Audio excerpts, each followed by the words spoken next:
বন্দে পুরুষোত্তমম। সকলকে আমার আনন্দিত জয়গুরু।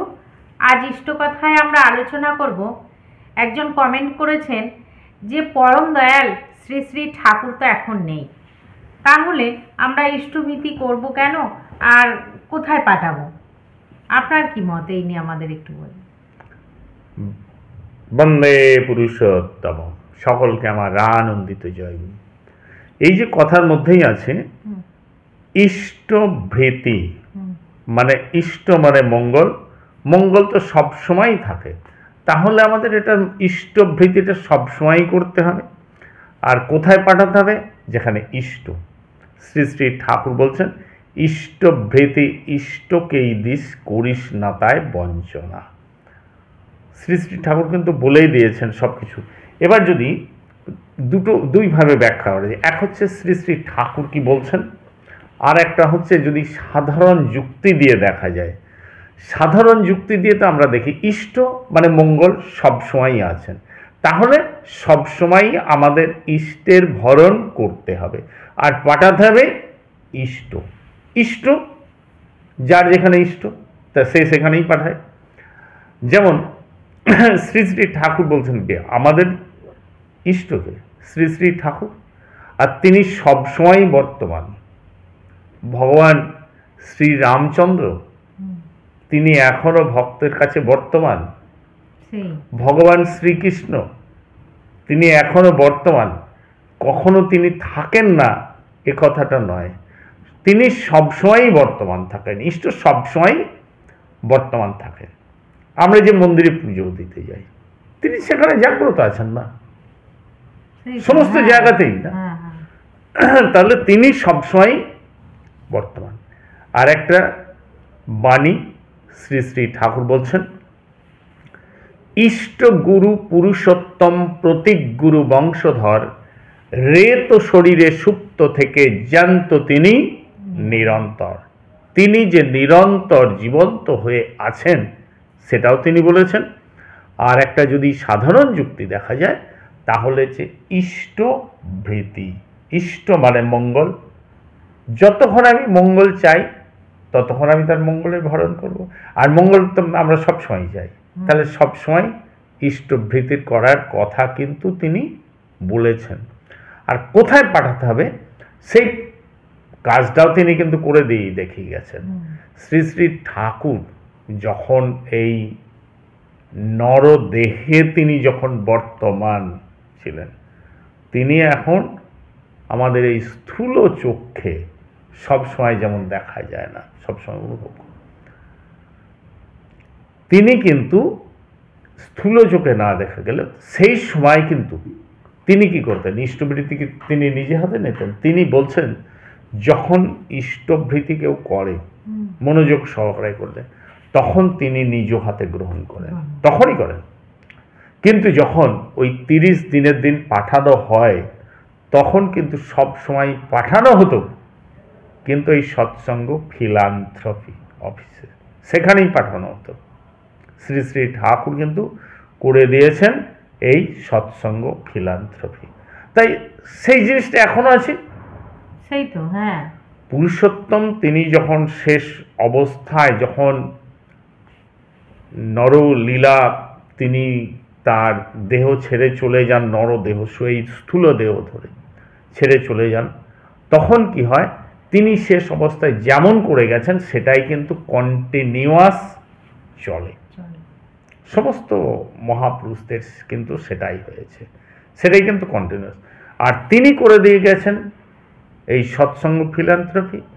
তখন মানুষ যেমন যেভাবে ইষ্টভীতি পাঠাতেন, ঠিক সেইভাবেই ইষ্টভীতি পাঠানো হয় সৎসঙ্গ ফিলান্থ্রপি, কারণ তিনি করে গেছেন, সেটা দেখিয়ে গেছেন, তিনি করে করিয়ে শিখিয়ে গেছেন, সেই জন্য এখানেই পাঠাতে হবে। একটা জিনিস হচ্ছে, তখন হচ্ছে পোস্ট অফিসের মাধ্যমে মানি অর্ডার করে পাঠানো হতো। আর শ্রী শ্রী ঠাকুর কিন্তু এই ইষ্টভীতির ব্যাপারটা কিন্তু খুব সহজ করে বুঝিয়ে দিয়েছেন, যে ইষ্টভীতিটা পাঠাতে হয় এমনভাবে যে, মনে করো তোমার বাবা দূরে আছে, তোমাকে পাঠাতে হবে, এই বোধটা যদি থাকে, ঠিক 30 দিনের দিন তোমাকে পাঠাতে হবে, 30 দিনের দিন তিনি গ্রহণ করবেন, এটা যদি বোধটা থাকে এইটুকু, তাহলে কিন্তু সব ঠিক হয়ে যায়।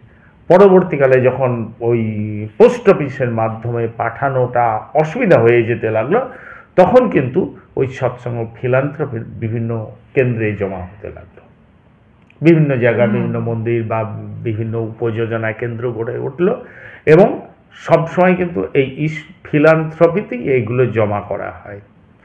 ফিলান্থ্রপিতে জমা করার পর সেই কিন্তু একই পদ্ধতিতে অর্ঘ্য প্রশস্তি কিন্তু দেয়া হয়, সেই একই পদ্ধতি চলছে। এখন হয়ে গেছে কি, এই ডিজিটাল যুগে মানুষের বিভিন্ন জায়গায় এই যে ইষ্টভৃতি করবে, কেউ হয়তো 30 টাকা করছে, কি 40 টাকা করছে, এই যে পোস্ট অফিসে বা ব্যাংকে জমা করাও কিন্তু অসুবিধা হয়ে যাচ্ছে। সেই জন্য কিন্তু এখন বিভিন্ন উপযোজনা কেন্দ্রে যেমন হয়েছে, আর একটা সরাসরি সঙ্গে সঙ্গে অনলাইনেও কিন্তু জমা করার ব্যবস্থা হয়েছে, অনলাইনেও জমা করা যায়, কিন্তু জমা হবে কিন্তু এই সৎসঙ্গ ফিলান্থ্রপিতেই জমা করতে হবে। অনলাইনে করলেও কিন্তু সেই সৎসঙ্গ ফিলান্থ্রপিতেই জমা করতে হবে। কেন জমা করতে হবে? কারণ ইষ্টই সেখানে, তিনিই সেখানে দেখিয়ে দিয়ে গেছেন। আর একটা কথা, শ্রী শ্রী ঠাকুর কিন্তু বারবার বলছেন, বড় খোকার সাথে থাকা মানেই কিন্তু আমার সাথে থাকা। শ্রী শ্রী বড়দাকে দেখিয়ে গেছেন, তিনি কিন্তু পথ ধরে দেখিয়ে গেছেন।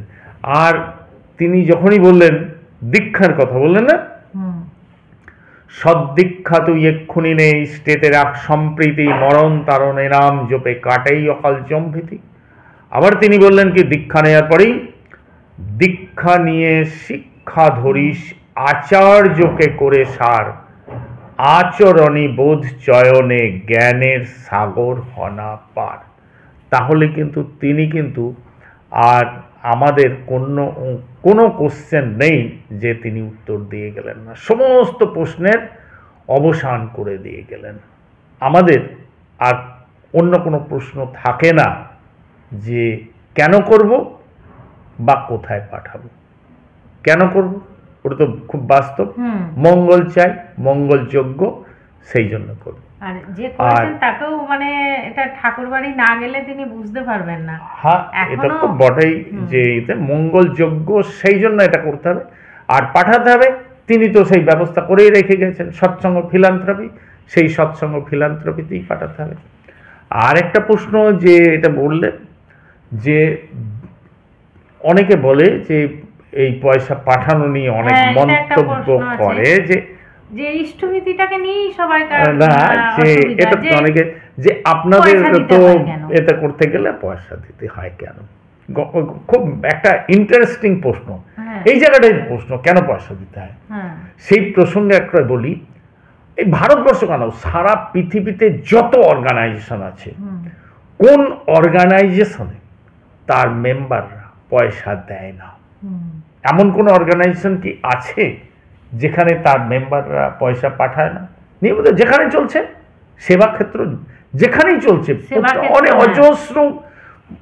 অজস্র সংস্থা আছে ভারতবর্ষে, সারা বিশ্বে তো আছেই, ভারতবর্ষেও অজস্র সংস্থা আছে যাদের কিন্তু সেই ভক্তরা কোটি কোটি টাকা কিন্তু সেখানে পাঠাচ্ছে। হ্যাঁ, পাঠাচ্ছে। বিভিন্ন কোন অর্গানাইজেশন আছে যেখানে পাঠানো হয় না? সামান্য একটা পাড়ার যদি ক্লাব হয়, ক্লাবের মেম্বাররাও সেখানে চাঁদা দিচ্ছে, ক্লাবের মেম্বারদের তো চাঁদা দিতে হচ্ছে, কোথায় দিতে হচ্ছে না? এমনকি না না, একটা পুজো হচ্ছে সেখানেও চাঁদা। এমন কোন অর্গানাইজেশন আছে যেখানে সেখানে দিতে প্রত্যেক বছর বছর বেড়েও যায়? আর একটা জিনিস হচ্ছে, এখানে একটা মজার জিনিস, এই শ্রী শ্রী ঠাকুরের এই ইষ্টভৃতি বলাই আছে, ঠিক আছে, আর এটা কিন্তু দেওয়ার জন্য মানুষ কিন্তু একবার লাইন দিয়ে পড়ে বিভিন্ন জায়গায়। যেমন ওই পাড়ায় পুজোর চাঁদা অনেক মানুষই দিতে চায় না, জবরদস্তি করে আদায় করা। কিন্তু আশ্চর্যের বিষয়, এই সৎসঙ্গে এখানে যদি দেখা যায়, এখানে কিন্তু লাইন পড়ে যায় দেওয়ার জন্য।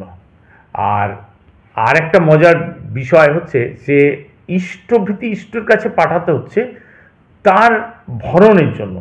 এখন যদি দেওঘর যাওয়া যায়, দেওঘর গেলে কি সেখানে মানুষ যাচ্ছে, যে ঘরগুলো থাকছে, ঘরে থাকার জন্য সমস্ত ঘর ফ্রি, হুম কোনো পয়সা লাগছে না ঘরে থাকার, সেখানে জল, ইলেকট্রিক সব কিছুই ফ্রি। হুম আচ্ছা, আনন্দবাজারে প্রসাদ নিচ্ছে, যত ইয়েতে যত মানুষ যাচ্ছে সব প্রসাদ নিচ্ছে, দীক্ষিত অদীক্ষিত সে যেই যান, হুম সব ফ্রি। তাহলে এই যে এত বড় একটা অর্গানাইজেশন চলবে, সেটা চলবে কি এখানে করে? হসপিটাল আছে, সেখানেও free? সেখানে free, সমস্ত সৎসঙ্গের ওখান থেকে যে কোনো সেবা যখন পাওয়া যায়, ও প্রসাদ নেওয়া থেকে শুরু করে আনন্দবাজারে ঘর, হসপিটাল, কোনো জায়গায় কিন্তু কেউ নেই যে আর এটা সেখানে safe থাকে, যে মানুষ গেলেও। না সেখানে নেয়ার জন্য, মানে এই অর্ঘ্য নেয়ার জন্য কিন্তু কেউ নেই কোনো জায়গায়, যে ওই বিল কেটে কোনো মানুষ নেই। হুম সেখানে আছে ওই বক্সের মধ্যে দিয়ে দিতে হবে, কোনো কিন্তু জবরদস্তি কোথাও বলা নেই। আবার এটা নিয়ে কিন্তু এই যে প্রশ্ন- ইষ্টভীতিটা নিয়ে অবশ্যই প্রশ্ন উঠবে, যে কারণ box হচ্ছে কেন রেখে দিয়েছে? আরে এক সে তো একজনের এক এক সে তো রকম না মতামত। না সে তো থাকবেই। আর এই যে ইষ্টভীতি নিয়ে প্রশ্ন তো একটা উঠবেই, হুম তার কারণ হচ্ছে এটা হচ্ছে সবচেয়ে, যদি দেখা যায় যে মহাযজ্ঞ একটা, অন্য যে কোনোভাবেই যদি আমরা দেখি অর্গানাইজেশনে আমাদের দিতে হয়, সেটা মাসে মাসে বা বছরে কি লাইভ মেম্বার, সে যে কোনোভাবেই থাকুক, কিন্তু শ্রী শ্রী ঠাকুর কিন্তু বলছেন প্রত্যেক দিন অন্ন জল গ্রহণ করবার পূর্বে কিন্তু তাকে নিবেদন করে রাখতে হয় হুম ইষ্টভৃতির অর্ঘ্য। প্রত্যেক দিন কিন্তু অন্ন জল গ্রহণ করবার পূর্বেই বিধি মতো মন্ত্র পাঠ করে এটা অর্ঘ্য নিবেদন করতে হয়, এবং 30 দিনের দিন পাঠাতে হয়। আর এটা যারা করেন এই ইষ্টভৃতি, তারা জানেন যে এটার কি উপকারিতা। যিনি একবার করেছেন, না করে থাকতে পারবেন না। এত বড় মহাযজ্ঞ। পরম দয়াল এই ইষ্টভৃতিটাকে বললেন কি একটা নিকুম্ভিলা যজ্ঞের মতো। তা এত বড় একটা যজ্ঞ যখন হবে, মানুষ করবে তার মঙ্গলের জন্য, শয়তান তাকে পিছে টানার জন্যে, তার বিরুদ্ধে যে বলবে না, এটাই তো আশ্চর্যের বিষয়। কারণ ভগবানের কাছে যেতে গেলে শয়তানের বাধা তো আসবেই, সে তো বাধা দেবেই। তা সেই জন্যে এটা একটা মহাযজ্ঞ, এটাকে ব্যাঘাত ঘটানোর জন্য শয়তান নানা কথা বলবেই। আর এই যত বলবে, বললেও কি মানুষ কি কম করছে নাকি? দিন দিন তো সৎসঙ্গের প্রসার বেড়েই যাচ্ছে। এবং এক সময় যারা দেখা যেত যে এর বিরুদ্ধে বলতেন, তারা কিন্তু পরবর্তীকালে যখন বুঝতে পারলেন ইষ্টভীতির এই মাহাত্ম্য, তারা কিন্তু আবার শুরু করেছেন, তারা কিন্তু দীক্ষা নিয়েছেন, তারা কিন্তু শুরু করেছেন। তাহলে ইষ্টভীতি কেন করবে? এটা তো ইষ্টের মঙ্গল চায়, তাই করবে। আর পাঠানোর কথা, এটা তো হয়েই গেল। আর এটা নিয়ে যে কথা, এই কথা তো উঠবেই, এটা উঠবেই। কারণ মঙ্গল, মানুষ যখন মঙ্গলের পথে যাবে, তখন শয়তান যে অমঙ্গল, সেটা বাধা দেবেই, তার প্রতিরোধ করার চেষ্টা করবে। কিন্তু তাহলেও মানুষ যখন ইষ্টের পথে থাকে, তাকে কেউ টেনে ফেলতে পারে না। তাই এত বাধা, সে তো শ্রী শ্রী ঠাকুরের সময় থেকেও নানা মন্তব্য করা হয়েছে, নানা কথা বলছে। তাহলে কি কিন্তু এটা কমেছে? কমছে না, এটাতে আরো থেকে আরো বেড়েই চলছে। ঠিক আছে, তাহলে আর কোনো প্রশ্ন আছে? না, প্রশ্ন নেই। জয় আজ গুরু। আমরা জেনে নিলাম, এই যে এটা একজন কমেন্ট করেছিলেন, তাই নিয়ে বলা হলো। আপনারা সবাই ভালো থাকবেন, সুস্থ থাকবেন, পরম দয়ালকে নিয়ে আনন্দে থাকবেন। জয় গুরু। বন্দে পুরুষোত্তম।